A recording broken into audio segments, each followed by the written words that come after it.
बिस्मिल्लाहिर्रहमानिर्रहीम। व्यूवर्स अस्सलाम वालेकुम, उम्मीद है आप खैरियत से होंगे।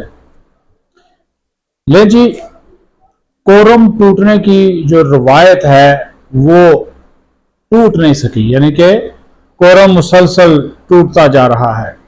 अरकान पार्लियामेंट हमारे मुंतखब नुमाइंदे, इनको फिक्र है अपने बिलो पासपोर्ट की, न सिर्फ अपने लिए बल्कि अपने जो साबिक अरकान पार्लियामेंट हैं, अपने पुराने साथी हैं, उनके लिए, उनके बच्चों के लिए, उनकी बीवी के लिए फिक्र है बिलो पासपोर्ट की। कोरम की फिक्र नहीं है, जिसके ऊपर एक दिन का खर्चा, इनके एक दिन के कौमी असम्बली का खर्चा तकरीबन कोई 2.5 करोड़ रुपए है, मैं पहले भी बता चुका हूं।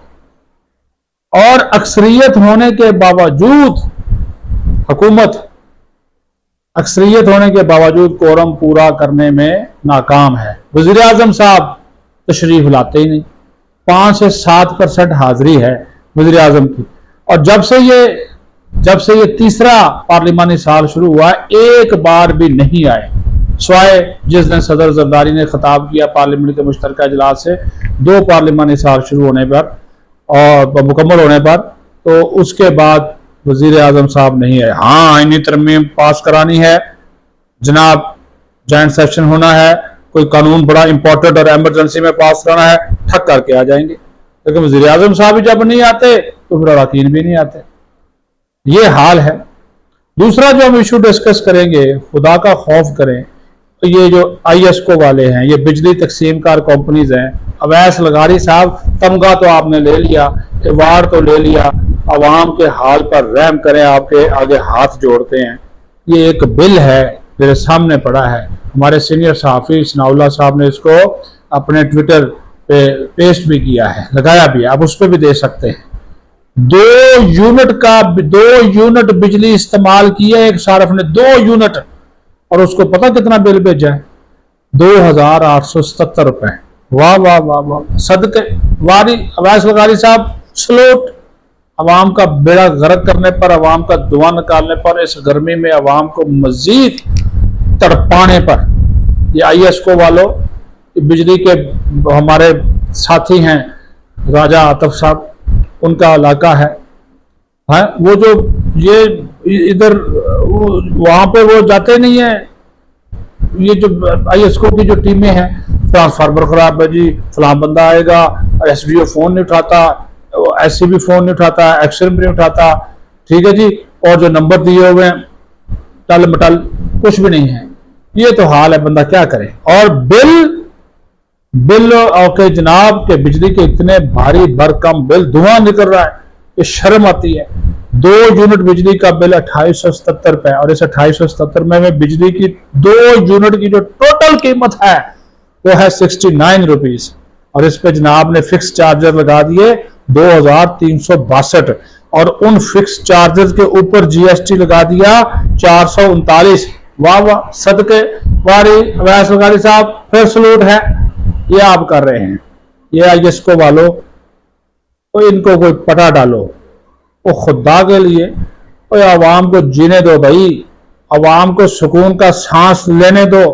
बद्दुआएं दे रहे हैं, क्या करें? चाचू जी आप ही इसका कोई नोटिस ले लें और अवैस लगारी को इसका भी तमगा दें। 2 यूनिट बिजली का बिल एक शख्स जो है वो 2877 रुपए अदा करेगा, अंदाजा करें।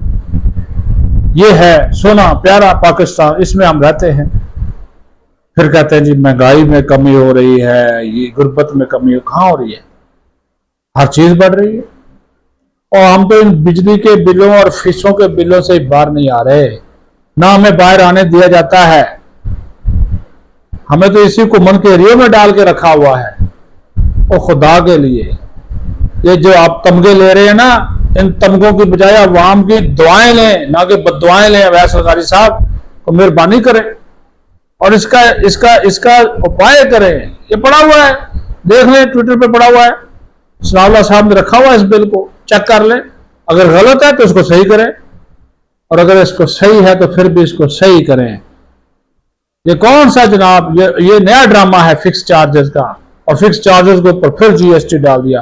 फिर भी ये कंपनियां जो है वो जा रही हैं खसारे में, फिर भी इनको प्राइवेटाइज करना है, अवाम के हाल पे रहम नहीं करना। ये हाल चल रहा है। दूसरा जो पार्लियामेंट में आज हुआ, मैं तो ज़ाहिर है इसको रेगुलर कवर करता हूँ, जब से ये इजलास शुरू हुआ है, मैंने पहले भी इस पर प्रोग्राम किया था लेकिन आज मैं फिर करता हूँ, जब से ये शुरू किया हुआ है एक दिन भी हुकूमत को कोरम पूरा करने में कामयाब नहीं हुई। और ये स्पीकर कौमी असम्बली सरदार याद सादक की जिम्मेदारी नहीं है कि वो कोरम पूरा करे, इस हुकूमत की जिम्मेदारी है, मुस्लिम लीग नून की जिम्मेदारी है, इसके चीफ व्हिप हैं तारिक फजल चौधरी, उनकी जिम्मेदारी अपने बंदे पूरे करें। जो पार्टी पोजीशन है ना, जो पार्टी पोजीशन है कौमी असम्बली में, उसके मुताबिक मुस्लिम लीग नून के ही सिर्फ अपने अरकान की तादाद 132 है। 132 अरकान है मुस्लिम लीग नून के अपने। कोरम के लिए कितने चाहिए? 84, 336, 336 का हाउस है टोटल, और 336 का एक चौथाई कौमी असम्बली के कवायद के मुताबिक एक चौथाई बनता है 84, और 84 अरकान चाहिए।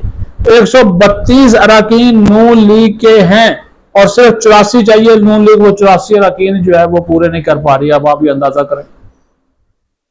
ओहो, और अगर हम इसमें पीपल्स पार्टी के 74 मिला लें, एमक्यूएम के 22 मिला लें, बाकी दीगर इत्तेहादियों के मिला लें, वो जनाब 244 अरकान बनते हैं। 244 नून लीग एंड अलाइज, और चाहिए कितने? 84 नहीं आते। अगर जो आते हैं हाजिरी लगाते हैं, वो जो हाजिरी लगाने वाले डीजी है ना खुर्शीद साहब, उनको थोड़ी बहुत किचू वो जनाब करके और उसके बाद वो हाजिरी लगाते हैं, टीएडी अपना पूरा करते हैं।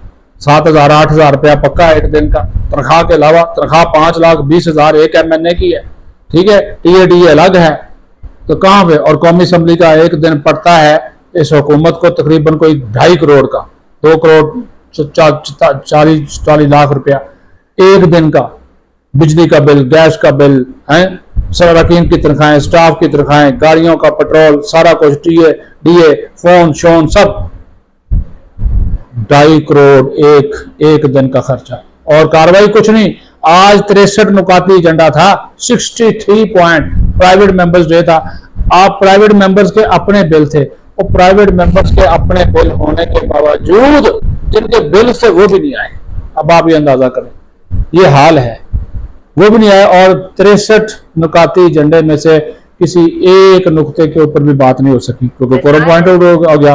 और जब कोरम पॉइंट आउट हो गया तो फिर जनाब क्या किया जा सकता है? ये तो हाल है।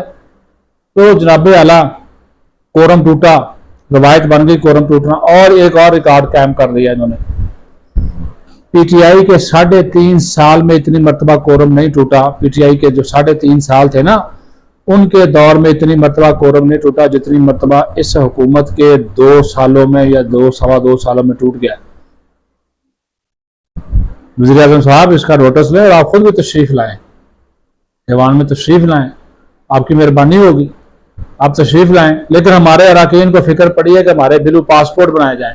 आज इस हवाले से सेनेट की कामना कमेटी पार्लियामानी अमूर का इजलास है। इसमें बाप के एक सेनेटर अब्दुल कादर, उन्होंने एक बिल पेश कर रखा है कि जितने भी साबिक अरकान पार्लियामेंट हैं उनको भी ब्लू पासपोर्ट दिया जाए, उनकी बेगमात को भी दिया जाए, उनके बच्चों को भी दिया जाए। हाजिर सर्विस को तो मिलता है, जो मौजूदा सेनेटर और एमएनए है उसको ब्लू पासपोर्ट मिलता है। लेकिन इसमें कमाल बात यह है, अच्छा ये मामला डेफर हो गया है, ये भी आपको बताऊं, क्योंकि वजारत दाखिला और वजारत पार्लियामानी अमूर ने इसकी मुखालफत कर दी है, और उन्होंने कहा कि हम इसके हक में नहीं है कि ये इस्तेहकाक इनको जो दिया जाए, क्योंकि ब्लू पासपोर्ट तकरीबन कोई अच्छे खासे ब्लू पासपोर्ट जो है वो जारी हो चुके, तकरीबन कोई 57,000 के करीब ये सरकारी पासपोर्ट कहलाता है। लेकिन परवेज रशीद ने बड़ी अच्छी बात की है, उन्होंने बिल्कुल सही बात की। उन्होंने कहा ये खत्म की जाए कि किसी को ग्रीन पासपोर्ट मिल रहा है, किसी को रेड पासपोर्ट मिल रहा है, किसी को ब्लू मिल रहा है। उन्होंने कहा ये रंगत की तकसीम खत्म की जाए, और इसके बारे से समरी जो है वो भिजवाई जाए प्राइम मिनिस्टर को, कैबिनेट को, वो इसका फैसला करें कि साबिक अरकान पार्लियामेंट को ब्लू पासपोर्ट मिलना चाहिए, नहीं मिलना चाहिए। और दूसरा समरी ये भिजवाई जाए कि ये जो तफरीक है पासपोर्ट की बुनियाद के ऊपर, उनका जब सारे पाकिस्तानी है, ये पासपोर्ट हमारी शनाख्त है, तो फिर इसमें ब्लू, ये रेड, ये ग्रीन, इसका क्यों मामला है? ये नहीं होना चाहिए। बिल्कुल ठीक बात है। बहरहाल वजारत दाखिला और वजारत पार्लियामानी अमूर का ये मौक़िफ़ था कि ये अगर किसी रुकन को ब्लू पासपोर्ट खत्म देना है तो इसके लिए बिल लाने की जरूरत नहीं है, जो पासपोर्ट एक्ट है उसमें तरमीम करनी पड़ेगी। और ये भी उन्होंने कहा कि ब्लू पासपोर्ट का गलत इस्तेमाल होता है। मैंने पहले भी बताया था कि इकबाल फरीदी जो कि पीटीआई के एमएनए, उनके एक बेटे ने इसी ब्लू पासपोर्ट का इस्तेमाल करते हुए इटली में जाकर सियासी पनाह की दरखास्त जो है वो दे रखी है। बदले से दे रखी है। तो भाई इन अपने लिए मराहत चाहिए, लेकिन उस ऐवान में बैठना गवारा नहीं करते जिस ऐवान ने इनको वोट दिए हैं, जिस ऐवान ने इनका इंतखाब किया है। वो चाहे 45 पे मुंतखब होकर आए हैं, 47 पे मुंतखब होकर आए हैं, उसके ऊपर हम कोई बात नहीं करते। लेकिन खुदा के लिए अगर आप आ गए हैं तो भाई कानून साजी में हिस्सा ले लें, कानून साजी में हिस्सा ले लें, बेज में हिस्सा ले लें, खुश तो करें, कोई मेहरबानी तो करें जनाब। कि किन चक्रों में आप जो है वो पड़े हुए हैं कि जनाब माल ले गया, तनख्वाह ले ली, DA भी ले लिया, अलाउंसेस भी ले लिए, लेकिन ऐवान में बैठना गवारा नहीं किया। मैं वही बात कर रहा हूँ कि मैं आज की आपकी कार्रवाई बता रहा हूँ कि इजलास बमुश्किल 10 मिनट में चला होगा। पहली मरतबा कोरम पॉइंट आउट किया, इकबाल अफरीदी ने कार्रवाई मुलतवी कर दी 15 मिनट के लिए, लेकिन वो कार्रवाई 15 मिनट के लिए नहीं थी, वो जनाब पौना घंटा लग गया बंदे पूरे करने में। जब फिर डिप्टी स्पीकर आए गुलाम मुस्तफा शाह, तो जनाब उन्होंने आगे फिर अराकीन की गिनती का हुक्म दिया, फिर भी कोरम पूरा 10 से 15 मिनट वो बैठा इंतजार करता रहा डिप्टी स्पीकर के अराकीन पूरे कर ले हुकूमत, लेकिन हुकूमत नाकाम हो गई और आखिरकार इजलास कल तक मुलतवी कर दिया गया। ये रोज का काम है, रोज का काम है। और खुदा के बंदो ये आप लोगों की शिकस्त है। बजट कैसे पास कराओगे अगर तुम्हारे पास कोरम ही नहीं हुआ? तो बजट कैसे पास कराओगे? वो मुझे पता है कि रोटियां शोटियां खुआ दी जाएंगी और अराकीन को कह दिया जाएगा, वजीर आजम चैम्बर में आकर बैठ जाएगा, बजट पास कराना तो मजबूरी है। और पीपल्स पार्टी कह रही है भाई ये कोरम पूरा करना हमारी जिम्मेदारी नहीं है। पीपल्स पार्टी भी आपको पता ना अपनी बातें बनवाती है। उन्होंने कहा ये कोरम पूरा करना हमारी जिम्मेदारी नहीं है, हुकूमत की जिम्मेदारी पूरे करें, और वाकई हुकूमत की जिम्मेदारी होती है। ठीक है। और ये देखे ना, मैंने कहा कि 132 अराकीन हैं कौमी असम्बली में नून लीग के, और कोरम के लिए 84 अराकीन चाहिए, लेकिन इसके बावजूद जो है वो कोरम पूरा करने में ये नाकाम दिखाई देते हैं। इससे आप अंदाजा लगा सकते हैं कि इनका जो मतमा नजर क्या है कि इनकी कोई दिलचस्पी नहीं है, इनकी किसी किस्म की कोई दिलचस्पी नहीं है इस हाउस में, इस ऐवान में। अगर ये दिलचस्पी होती तो ये जो है वो ना करते। अब जाते जाते एक आपको खबर देते जाएं, बड़ी इंपॉर्टेंट खबर है। ये अच्छा हुआ कि अदालत ने एक फैसला सुनाया है। अफजल मजोका की अदालत थी, डिस्ट्रिक्ट एंड सेशन अदालत थी। ये आपको पता है मशहूर टिकटॉकर थी सना यूसुफ, उसको कत्ल कर दिया था उसके एक लड़के ने, उसके एक फैन ने, और वो उसके साथ शादी करना चाहता, वो रजामंद नहीं, वो गुस्से में चला गया, उसके घर जाकर उसको उसने कत्ल कर दिया। डकैती की नीयत से वहाँ पे गया और दीगर वालों से भी, तो वो वहाँ पे जाकर उसको कत्ल कर दिया। तो आज अदालत ने उसके इसका फैसला सुना दिया है, और फैसला सुनाते हुए जो उमर हयात नामी मुलजम है, उमर हयात नामी मुलजम, उसको उन्होंने जनाब सजाए मौत सुना दी है, 20 लाख रुपए का जुर्माना भी किया है। बिल्कुल सही बात है। जराइम को उसके वालिदैन जो हैं बच्ची के टिकटॉक जो फातिमा और ये जो सना यूसुफ है, उसके जो वालिदैन ने इसके ऊपर खुशी का इजहार किया, इत्मीनान का इजहार किया है, अदालती फैसले को अपनी जीत करार दिया है। तो ये देखिए जराइम जो हो रहे हैं, इस तरह की जो चीज़ें जो हैं वो हो रही होती नज़र आती हैं। तो अपना ख्याल रखें। पाकिस्तान जिंदाबाद।